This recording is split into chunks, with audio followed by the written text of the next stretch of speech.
Hi, I'm Randy Robinson at Life Today TV. I have minister and actor and screenwriter and musician and comedian. What else is there? There's lots of stuff. Don't forget dancer. Dancer. Well, you'll have to prove that one later. No, is that a fair deal? Right. No, I'm going to let you do it. All right, I got John Gray with us. John, thank you for being here. Thank you. What an honor. Hey, I'm glad you're here.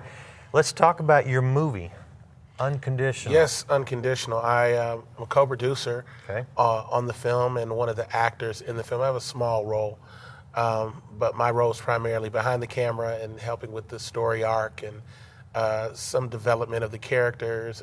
And now, is that new for you, or is that something you've been doing? Because I know you've got some acting and other experience. Yeah, you know what? From a producing standpoint, yes. Yeah. But in front of the camera, I've been on the Sister TV show with Tia and Tamara. Mm-hmm.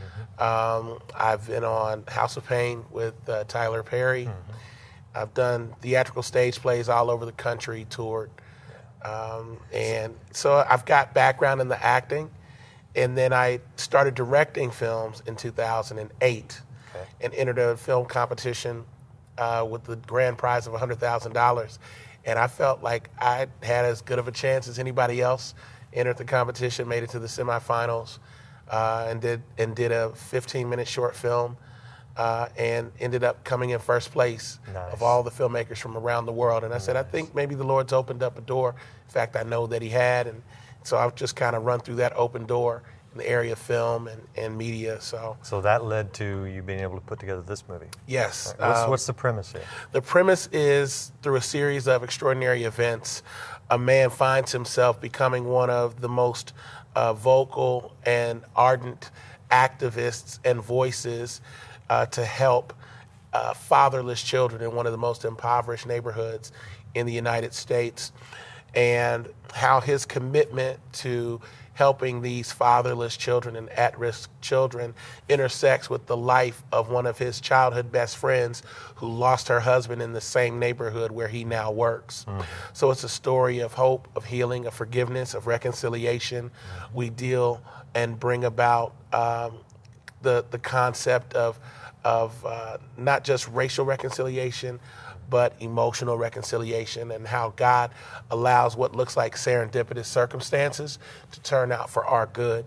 So the film literally revolves around helping children, helping a fatherless generation, which I think is a pandemic in our country. And the movie does it in a way that's not preachy.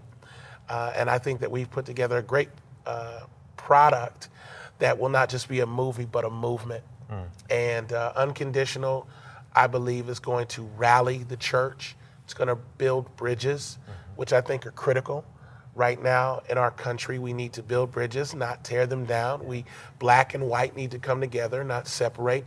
And I believe that this film is going to bring the church together. Mm-hmm. So there have been a lot of efforts, especially in the area of low-budget films, trying to deal with the racial issues. And of course, we saw The Help, which blew up and became a very successful film. Mm-hmm.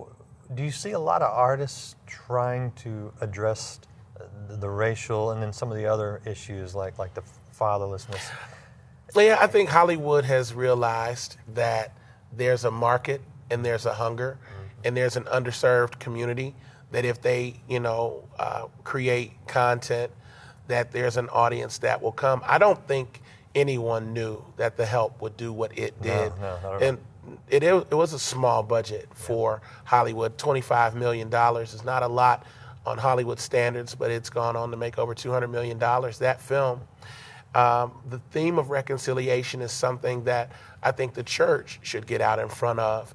But we need to do it with content that's high quality, and we also need to do it with messaging that's not offensive or causes one group over another to feel guilty about things that were outside of their control.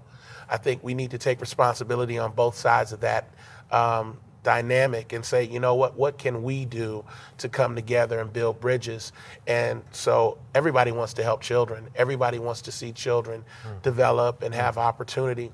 And so God has allowed this film, and it's based on the real life story of an individual who's still today active in at-risk communities. Okay. So it's a phenomenal story.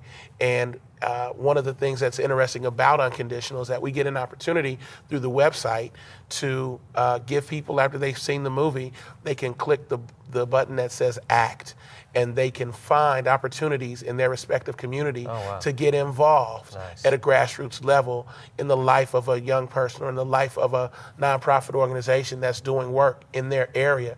And so the messaging of the film is you don't have to have money to be a lifesaver for someone. You don't have to come from a position of status or means, but you just have to have a heart to serve. And that is the overall message that Jesus preached. Yeah. I didn't come to be served, but to serve and give my life as a ransom for many. So nice. How now you're also known to people that know you. Yeah. As a comedian. Yeah. So now you're a funny guy, right? With a very dramatic, serious film. Yeah, man. Yeah. I think that there's room for both. Okay. Because I've got a DVD, and that's my comedy. And again, for me, the theme in my life has always been building bridges. So I did the comedy DVD called Laughter in Black and White because I wanted to bring these, two communities together. Let's talk about stuff that's always divided us. Talk about, growing up with a black mom versus seeing my friends, growing, who were white and how their mom, disciplined them and fun things like that. And using that comedy as an opportunity to heal. Laughter does good like medicine. So I want to be able to administer that. And it's great. I love using comedy as that springboard to open up opportunities to dialogue. Sure. Why are you so interested in the whole black and white divide? To be honest, I really don't know where it started for me, but my mother, because she was very successful in her chosen field of profession in social work, and as an African-American female in the 80s in the area where she was, there weren't a lot of professionals that were black. So she had a lot of friends from different cultures, but she was always, number one, a woman of God. She lived a holy life, still does. A woman of integrity, great character, so people respected her. But in a lot of her photos and professional photos, it was just her and all these white people. And she had an afro, so it was hilarious. It's like 30 white people, and there's this black woman with an afro. Like, that's my mama, y'all. As if you didn't know. Right, so I think growing up in a household, seeing my mother have friendships with people that didn't come from where I grew up or even where she grew up, and how she was able to maintain those relationships on a personal and professional level kind of opened up my heart to say, you know what, there's more to life than just people that look like me or come from where I come from. And then as I grew in the Lord, I realized that what Dr. King said years ago is still true, that Sunday morning is the most segregated hour in our country. And I don't know that we mean to, and so we need to be deliberate. I think you have to be deliberate about diversity. You have to be deliberate about the dialogue, again, without offending people. Sure. Sometimes it's not prejudice or racism. It's just preference. We all prefer places that are familiar to us and safe to us. Yeah, and sometimes it's just ignorance because we don't know how to talk to each other. That's the truth. And we need more things like this. We need to hang out with you. It's my brother. Y'all don't know nothing about that. He got the good hair, though.